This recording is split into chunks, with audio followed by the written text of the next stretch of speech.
I wanted to share that a little bit today. Now, I've got to give you a disclaimer for today. Some of you have experienced this with me in the last couple of weeks, but there are times out of nowhere that I just forget what I'm doing. It's been kind of hard to put words together at different times in the last couple of weeks. And I like to blame that on the COVID that I had, not just getting older. But it's weird when your own mind betrays you a little bit. And it's also weird when you can't smell anything. That one was just odd. One day I woke up and part of the world was shut off for me. Now, Tom and I went for a trip on Thursday. A little road trip, because we're both recovering from COVID, so we can hang out with each other. So we went out toward Fayetteville and stuff, and I was just starting to get my sense of smell back that day. So my first meal was up in Elkins. And food was amazing. There was so much more flavor. It was the best lunch I'd ever had. I don't know how their food actually tastes, but in that day, wow, it was terrific. Because I finally got some stuff back. And you know, in a way, our presentation of the gospel is that. You know, there are times that people get so used to a certain way that we're saying something. Or that the church in general is saying something. Or it's saying it just wrong. What gets out there to people is not necessarily the love of Jesus like it ought to be. It's just a bunch of rules and regulations, and that's not what the Word is about. There is right and wrong. I'm not saying there isn't. But if you don't know Jesus, it doesn't matter. And until you know Jesus, it doesn't matter. I mean, you can't do right enough for God without Jesus. You can't do so much wrong that God doesn't love you anymore. And that Jesus isn't an option. So there's a message that we have to get through to people. And sometimes we have to say things different. And we'll come up on that in a minute, if I can remember to get back to it. So today we're going to be in 1 Thessalonians. Try that one out, yeah. 1 Thessalonians chapter 5, starting at verse 8. The whole chapter is really awesome, but I just had to pull a piece out for today. Starting at verse 8. And this is in the King James. If you've got your own translation, that's fantastic. You will notice the truth is going to be the same. But let us who are of the day be sober, putting on the breastplate of faith and love, and for a helmet, the hope of salvation. I want you to think about that for a second. You know, there's another place where Paul writes, and he gets really in depth about this armor of God and all the pieces. And here, to the church at Thessalonica, he brings the same picture to mind. Just a couple of pieces here, not the full description like in Ephesians, but a couple.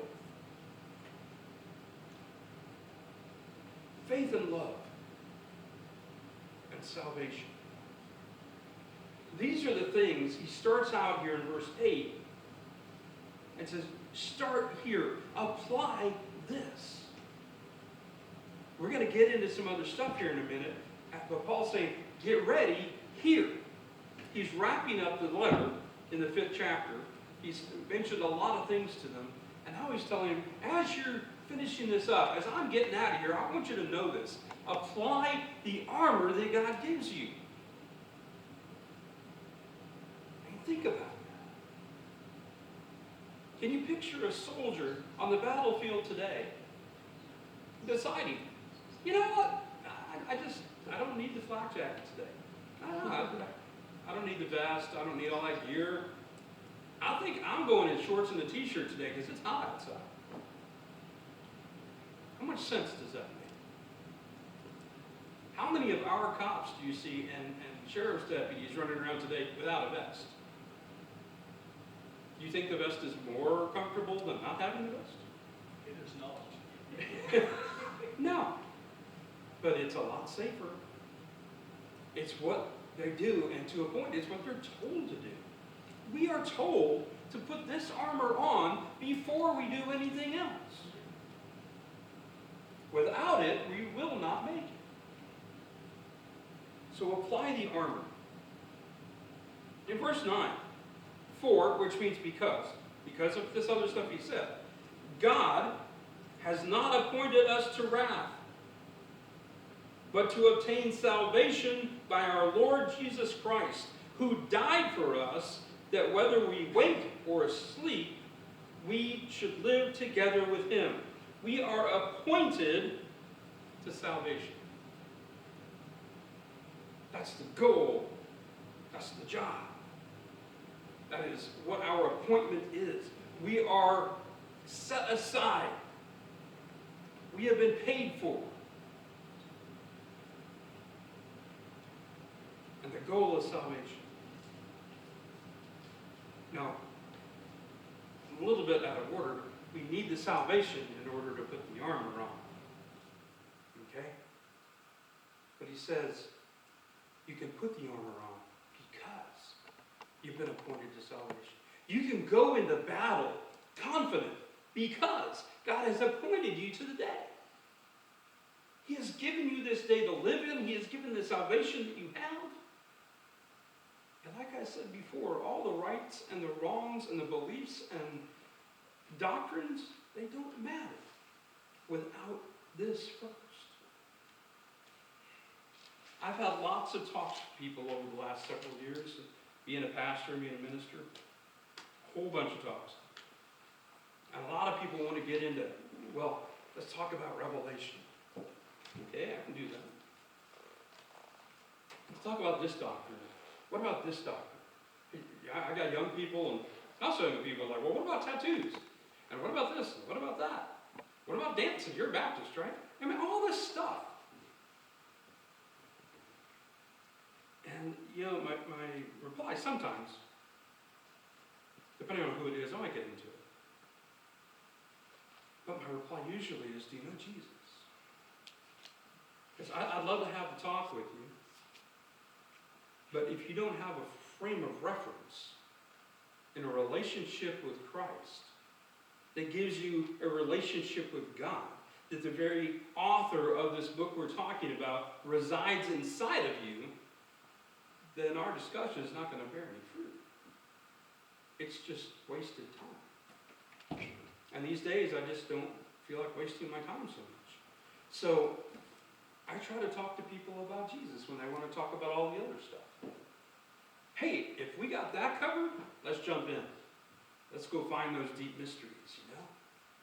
But it just doesn't matter until you get to this point where you've been appointed and receive that salvation so you can put on the armor. And, look at this, we should live together with him. That's something you got to think about for a second. We're a family. Now up here, that's easy to imagine, that this church is family. I have no doubts with that. I have never been in a church that is as much family as you guys are. You define what it is to be the family of God, I think, at least in my opinion. But it's not like that everywhere. And sometimes you got to wonder if Christians really believe that they're going to hang out with the other people when they get there. We're all going to go. Even Christians you disagree with are going to get to go to heaven with you. And yeah, I guess when you get there, you'll figure out who was right. I'm going to be totally shocked if it doesn't get to where nobody was perfectly right. You know, when our eyes are open, we really get to see it. But we should live together in harmony here, just as much as we're going to live together there. So we need to apply the armor, recognizing we've been appointed to salvation. Verse 11. Wherefore, because of all this other stuff, comfort yourselves together and edify one another, even as also you do. So you're already doing this, but keep doing it even more. Comfort yourselves together. Well, edify, that's a church word. I never in my life have heard the word edify outside of a church building or a church setting. People don't talk like that. Just going to let you know. So you go throw that one out at somebody out there and, you know. That's back to that wasting time thing, because it doesn't matter to them. So think about encourage. Okay? Think about lifting up. The word encourage itself, when it's translated from the Greek, it's fantastic. Because the word means to come alongside. So it's not just something you toss out to somebody and walk off. If you're really going to encourage and lift up a brother or sister Christian, you walk beside them. You let them know that they have value. Value for your efforts and value for your time and value for your love. They matter. That's encouragement. And then we get this word comfort. Wow. You know, I like word studies. It's just kind of a thing I do. I love words. That's why I love teaching at the school so much, because it's all just words. Well, we get to the Greek word that is translated as comfort here is parakaleo. Parakaleo, sorry. And it has some meanings here at the bottom. It is to console, to encourage, to strengthen. This particular word, this Greek word, is not always translated as comfort. Sometimes we get other words that mean like the same thing. Used 108 times in the New Testament. 108 times. This word that means to console, to encourage, to strengthen, to help, to make better. If you just translate it straight out of the Greek, para is two combining forms. Para, which means to assist or to be like or to be beside. Think about a paramedic. They're kind of like a doctor out in the field. A paralegal is an assistant to a lawyer. Paramilitary, they're kind of like the military in structure and sometimes how they dress and what they do. So para, assistant, to be like or to be beside. And kaleo is to call, to speak. So you put those together. And I mean, you know, sometimes when you do the exact translations, it just sounds weird, you know. So to call while you're beside. But you think about this. The same idea, encouragement of being beside somebody, coming alongside and speaking truth to them and speaking strength to them. This is what Paul is saying to do for each other. Come alongside each other. Comfort, make things better when they're not so good. Find ways to walk with each other. What did we do last week? Last week, I got to tell you, Saturday was a fun day for me. You know, Friday, we came over and Julie helped me, we cleaned the church. And I got to tell you, because, you know, I had to play, we disinfected after we cleaned, from back to front. Nothing was alive in this church. Except for The crickets were hitting the door. They just couldn't handle it. But that was Friday, so we'd have 24 hours with nothing going on in here. Saturday comes, and then I start finding out that the rest of the church is dropping like flies too. There's so many sick. And what are we going to do? I mean, we had really been pushing for an outreach event last Sunday. We had invited the whole community to come have lunch with us and to worship with us. I'm sitting there and praying and I'm thinking and I'm evaluating and I'm praying and I'm thinking. And I'm getting input from people. And I know whatever decision we make, I cannot be there. You know, if I was healthy, I would have come and unlocked the doors. Just like I did all through the pandemic before. But I couldn't be here. I couldn't lead like I wanted to lead. We couldn't do what we wanted to do. So I made a decision, we canceled services. There were so many of us down, whoever did show up, it'd still be, I thought, a risk for them, so we canceled services. And then, what? We invited the entire community to come eat with us. What do we do with that? There are people making food, there are people cooking, there are preparations being made. What do we do? And the ladies, you know what? They were all over it. They he still wanted to feed people. So we adjusted. We adjusted what we were doing. We could not do what we planned. We couldn't do what we wanted to do. We couldn't do the normal thing. So we jumped back and we did what we could.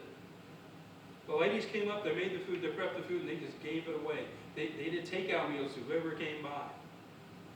We invited people up on the church side to come get lunch today. And when people did, if people didn't come by, some of the ladies were delivering food out in the community. Because we're still going to love people. We're still going to meet some needs. And whatever happens and however we have to adjust, this church is going to continue to love the community. Why? Because we have the armor on. We love, which means we care about them. God loves them. So we love them. We take care of each other. We take care of those that we can. Even like we already have been doing, we continue to do. And when we find a new way to get it done, we can jump in there too. But we're going to meet needs. We're going to do things. We just can't always do it like we always have. There's comfort in that. There is peace sometimes in the comfortable. But there's peace in stepping out too. I applaud the ladies for what they did and the work they put into it, even though I couldn't come and take part.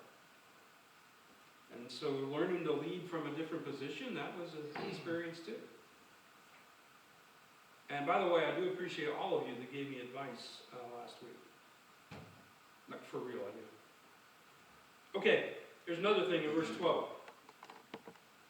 We beseech you, brethren, to know them which labor among you and are over you in the Lord, and admonish you, and to esteem them very highly in love for their works' sake, and be at peace among yourselves. So I want to start at the bottom. Be at peace among yourselves.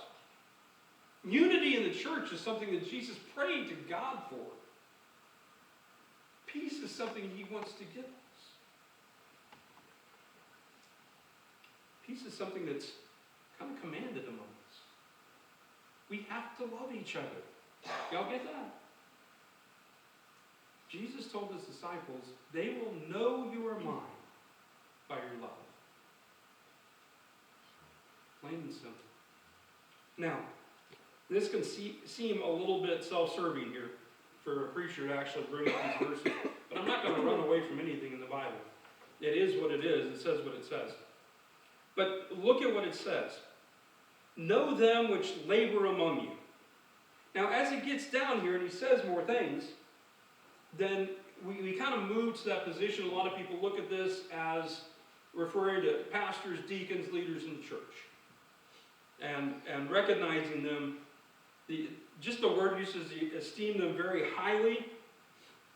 The word very highly, if you go and do a Greek study, that you just can't find a more emphatic way of saying lift them up. Now, I'm not saying that because I'm a pastor, okay? It's just, that's what the words are. The idea here, and if you go out there and you look around, I don't want you to, but if you talk to people in other churches, I know other pastors. One thing that happens to pastors is they love people so hard, so long that they burn out. Sometimes, inside of 10 years, I think what the last thing I read was like 40% of pastors don't make it 10 years. They burn out and go do something else. You have to take care of yourself mentally. But you have to be in a relationship where the people help take care of you too emotionally and whatever. It works both ways. The pastor's got to educate and lead and be the under shepherd of the flock, but the flock also has to support and help and love the pastor. And you guys are awesome at that, but not every church is. And when Paul's giving these instructions, that's why. He's telling them, you guys have to take care of those people that are putting their lives out for you. And you guys have that great. But not everybody does. So we need to be praying for that in churches. But look, above that, he says, know them that labor among you.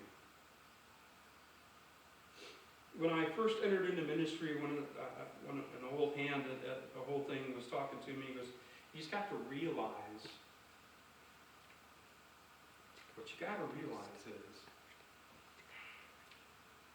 about 20% of the people in the church are going to do most of the work. Most of the people in the church aren't going to do anything except show up. So when you need something done, there are a few people that you need to know that you can go to, but everybody else are just really not going to help you. Okay? I'm glad I didn't start ministry really young and that I was in my 30s already, because I had a fairly good handle on people by that point. Otherwise, I'd have been really depressed by that statement. What I have found among you guys in this church is everybody pitches in and does the work. And I mean, it's not all the same work. But you know, when something has to get done, we are a family of people that will get it done. Whether it's cooking something, writing a letter to somebody, mowing a lawn, whatever. Several years ago, we mobilized and emptied a lady's house so she could have it fumigated, her trailer. Some of you were on that crew. That's something you'll never forget the rest of your life, that experience. And let me throw this out to you. We didn't know her. She wasn't a member of our church. She never even come here. But somebody up the road said they needed a hand. And our church showed up and helped. That's what we do, guys. And I'm so, so proud of you guys for it. But it's also what we're told to do. To recognize that we all are in this together. We all work. And we are all worthy of being loved by each other. And recognized by each other. It's okay. So to be aware of the people that are working. So I want to sum this up. Paul talks about the church at Thessalonica applying the armor that God gives them. It tells them they have been appointed to salvation, which we are. It tells them to actively comfort each other and to be aware of who's doing the work in the place. And why do all this? For the work's sake. See, here's the thing. Whether it's lifting each other up, comforting each other, encouraging, strengthening each other, or you guys reaching out, supporting and loving your pastor, the pastor reaching out, supporting and loving you, however it is and whatever it looks like, and however we find to do it, is done for the sake of the work. It's done for the sake of the gospel. We have a message out there that God loves people, that Jesus died and rose again to save people. And there's stuff out there that we can get into after that. There are things out in our world right now that are sin, and there's no way around it. But every one of us has sin that we have to deal with in some form or other. Because we're still a fallen group. We're saved, we're redeemed, but we're not yet perfected. And some other people might sin different than you did, or do, but we all have to recognize we all have issues. It's helping each other get through those. That's the job. That's the work. Not judging them, but letting them know, yeah, there is right and wrong. But first you got to know Jesus. It doesn't work without that. And we do it all for the sake of the work, for the gospel. You see, that way when you're tired, that way when you don't feel like it that day. Man, you ever have that day where I just don't feel like loving anybody today? You can be okay and admit that. It's a safe place here. You know, I just don't want to get up and do it anymore. I just want to be mean today. I am just done being nice. But we don't do it for the person that we're being nice to. We don't do it for anything that we're going to get back. We do it for our King. We do it for the sake of the work He has called us to. do it for that, yeah, you can get up, you can suck it up, and you can do another day. And you do another one behind it. Don't look down the road. Look at what's right in front of you. You know, God didn't drop like a year's worth of manna on the kids in the wilderness. He gave them one day at a time. And that's what we're going to need to do. Look to God for each individual day.